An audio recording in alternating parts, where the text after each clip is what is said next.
Semaine de l'arthrose, deuxième jour, donc deuxième vidéo. Bonjour à tous, je suis Cédric MyDiète, diététicien et expert en nutrition et en bien-être au naturel, depuis plus de 10 ans. Alors, je vous l'ai pas dit hier, mais en fait, l'arthrose, moi, je la connais depuis très longtemps. Donc, c'est pour ça que c'est un sujet vraiment sur lequel, on va dire, j'en connais pas mal. Tout simplement parce que j'ai bientôt 40 ans. Et oui, accrochez-vous bien, j'ai de l'arthrose depuis l'âge de mes 15 ans. Donc, j'ai eu beaucoup de chance de faire beaucoup de sport quand j'étais jeune. Malheureusement, j'en ai trop fait. C'est pour ma part principalement le ski alpin qui a dû m'abîmer le plus. Donc, à mes 15 ans, des genoux énormes. Et tout simplement, au bout d'un moment, on vous dit, là, faudra vraiment arrêter parce que si vous continuez à faire une centaine de jours de ski par an, plus tous les entraînements physiques, vous allez avoir plus rien du tout d'ici quelques années. Donc, voilà, pour faire un petit rappel personnel, ça a été très difficile de passer cette période parce que quand vous faites du sport tous les jours et que du coup au lieu de faire du sport tous les jours, vous allez plutôt 4 fois par semaine chez le kiné et surtout on vous dit pas, enfin on me disait rien pour me dire que j'allais pouvoir recommencer mon sport favori. Ça a été difficile un peu à l'accepter, il faut le dire. Donc voilà, donc c'est pour ça que sur le sujet, je connais pas mal toutes les solutions. Et en fin de semaine, je vous expliquerai, il y a quelques années, je me suis fait opérer. Rassurez-vous, à moins de 40 ans, de toute façon, j'ai trouvé aucun chirurgien qui m'aurait posé une prothèse, mais une autre solution qui est bien, qui se fait localement, qui peut se faire, qui s'est démocratisé depuis, je dirais, une très grosse année. Moi, ça fait 4 ans que j'ai été opéré et je la conseille vraiment, mais je vous en dirai plus en fin de semaine. Aujourd'hui, ce que je vais vous dire, c'est déjà quelles sont les premières solutions à arrêter pour stopper vraiment, comme on dit, l'hémorragie, hein. C'est-à-dire l'hémorragie, vous l'avez bien compris, c'est vraiment la douleur et l'inflammation qui vous pourrit tous les jours. Un des premiers points où vous pouvez agir dessus, c'est vraiment votre alimentation et ce que vous buvez. Il faut savoir que l'air qu'on respire est importante, l'eau qu'on boit est hyper importante et ce qu'on mange bien évidemment. Avant de prendre tous les compléments alimentaires, d'aller même voir le chirurgien ou de prendre tous les médicaments, s'il y a bien une base commune à toutes les thérapies, qu'elles soient naturelles ou même allopathiques, je dirais c'est vraiment votre mode de vie. Donc le plus important, c'est déjà, on commence à faire attention à la qualité de ce qu'on mange. On oublie bien évidemment, dans un premier temps en fait, si vous voulez avoir un soulagement rapide, plus vous allez enlever les toxines apportées par votre alimentation, plus vous allez avoir des résultats rapides. Donc déjà, on enlève tous les aliments industrialisés, toutes les sucreries, tous les sodas. Je le rappelle, hein, j'utilise ce terme, toutes ces merdes qui sont déjà tout prêtes à être consommées, qui contiennent plus rien, qui contiennent que du mauvais sucre et que des mauvaises graisses qui vont faire encore augmenter votre statut inflammatoire. Donc ça, on oublie. Le lait également, on peut vraiment supprimer et tous les produits laitiers.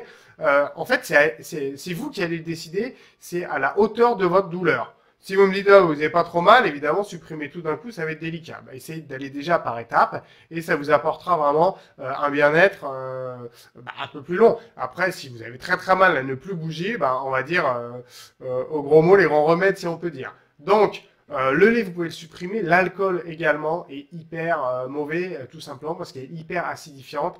Viande et poissons pour les protéines principales, on limite fortement sa consommation. On mange bien trop de viande par rapport à la plupart des gens en France, par rapport à notre activité physique s'il y en a une, et par rapport la plupart du temps à notre activité globale de la journée. Donc on en mange bien moins et quand on en mange 2, 3 fois ou 4 fois dans la semaine, on mange de la très bonne qualité. D'accord? Par contre, ce qu'il faudra évidemment privilégier le maximum, c'est les fruits et légumes. Ça, on l'apprend à personne. C'est vraiment eux, déjà, qui vont amener toutes les vitamines et minéraux nécessaires à la reconstruction du cartilage. Ça va abaisser votre acidité. Dès que vous abaissez votre acidité, en fait, vous stoppez l'entretien inflammatoire. Donc, c'est hyper important. Vous pouvez les manger. Idéalement, c'est cru. Vous pouvez les faire en jus, donc avec un extracteur. Si vous pouvez pas, vous prenez éventuellement des jus lacto-fermentés. Moi, ce que je conseille, c'est de prendre un jus à chaque repas, une demi-heure avant. Vous faites votre petit apéro. Comme ça, c'est très bien assimilé par le corps. Et en plus, si vous avez tendance à manger un peu, ça va déjà un peu, comme on dit, vous bourrer. Donc ça, c'est des choses qui sont super géniales. On parle de l'arthrose, hein, mais évidemment de manière globale. Je sais que c'est un coût, c'est clair et net, mais comme vous allez manger bien moins de produits chers, type la viande et le poisson, déjà vous achèterez de la meilleure qualité et vous allez moins en manger parce que tous les produits industriels qui sont qui servent à rien, mis à part polluer votre corps et polluer la planète, et ben, vous allez pouvoir, on va dire, transférer cet argent. Et évidemment, choisir des aliments plutôt issus de l'agriculture biologique parce que le but c'est que le corps se nettoie un peu et le but c'est du coup de ne pas rajouter des éléments qui sont nocifs pour le corps. Alors si vous voulez avoir les aliments les meilleurs, donc c'est les fruits et légumes et principalement notamment les choux parce qu'en plus ils contiennent naturellement une brique, on va dire votre cartilage qui est le soufre. Et vous avez également l'ail qui est un super anti-inflammatoire naturel. Donc ça, c'est déjà super si vous faites ça. Et après, si vous voulez aller encore un peu plus loin, je ferai une autre vidéo plus complète, c'est faire des jeûnes. Donc les jeûnes, tout de suite, on pense qu'on est tout de suite perché en haut de l'Himalaya, si on peut dire, en sous-vêtements et on respire et on boit de la neige. Non, pas du tout. Le jeûne, c'est simplement moins manger. On peut faire des jeûnes de plusieurs jours. On peut faire une cure de raisin. On peut faire des soupes. On appelle ça aussi jeûner. Après, on peut faire effectivement des jeûnes vraiment hydriques où on boit que de l'eau sur quelques jours, voire des jeûnes secs où on ne boit pas. Évidemment, là, ils sont raccourcis dans le temps. Il faut trouver celui qui vous convient. D'accord ? Parce que pas tous ne conviennent à tout le monde. Mais ça, je ferai un autre sujet un peu plus précis sur le jeûne qui est, dans la plupart du temps, de toute façon, dans la plupart des pathologies, quelles qu'elles soient, est hyper bienfaiteur. En Russie, ils utilisent ça depuis des lustres, en Allemagne aussi. La preuve en est après, si on regarde un peu le monde animal, la plupart du temps, il y a un jeûne pour des périodes vitales de l'animal en question. Donc ça, on peut fonctionner très bien avec un jeûne sans mourir. On va pas être en carence quand on fait un jeûne. Ça, c'est un mythe, hein, ça c'est sûr. Et deuxième point, qui est donc hors alimentaire, c'est il faut se bouger. Donc on se bouge et on s'écoute. C'est-à-dire que vous n'allez pas vous dire bon allez, je vais aller courir parce que c'est bien, ça peut me faire perdre du poids, puis ça va activer ma circulation. Non, on fait des sports, on n'a pas de douleur.